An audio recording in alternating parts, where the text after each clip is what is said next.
Mga tol, may gagawin akong experiment. So, ang gagawin kong experiment, lalagyan natin ng mga tawag dito.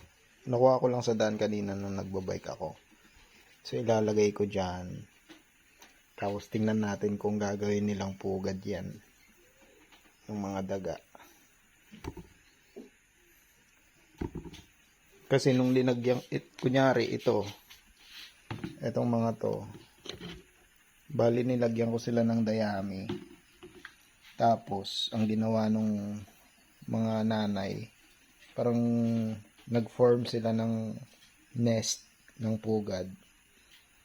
So, sa tingin ko, kung ito yung parang mga malambot na cotton, siguro mas gusto nilang gawing ano to.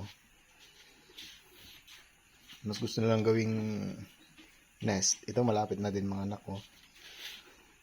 So, ganyan lang ako mag-breed ng daga, mga tropa.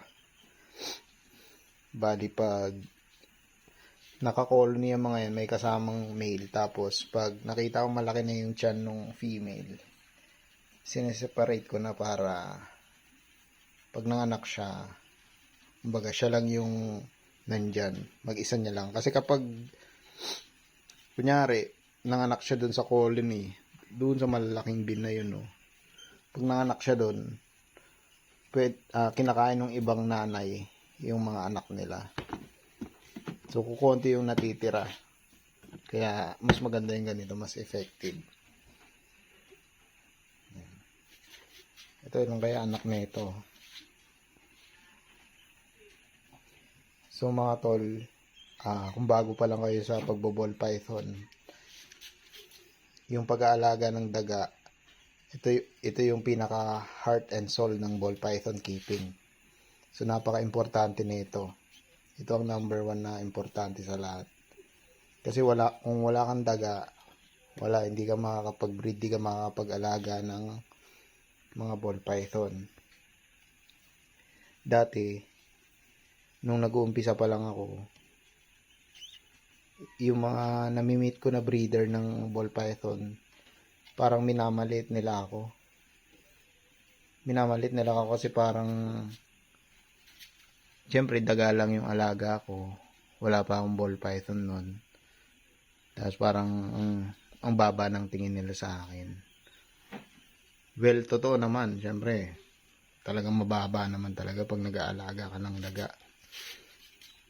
Pero imbis na mabad trip ako sa kanila, parang nangako ako sa sarili ko na magiging breeder din ako ng mga ball python.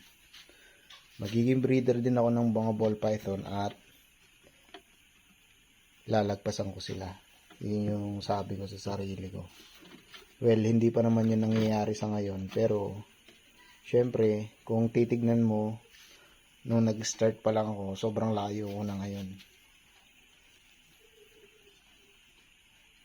Kaya, ayun yung pinapanalangin ko lagi na sana wag akong maging mayabang katulad nila pagdating ng araw na kung papalarin kung suswertehin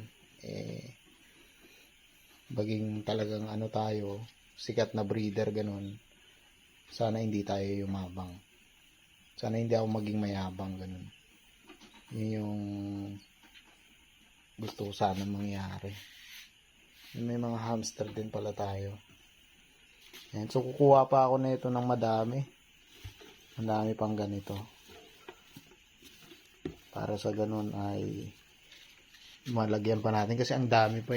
Oh, ang dami nating lalagyan. Meron pa dyan, oh.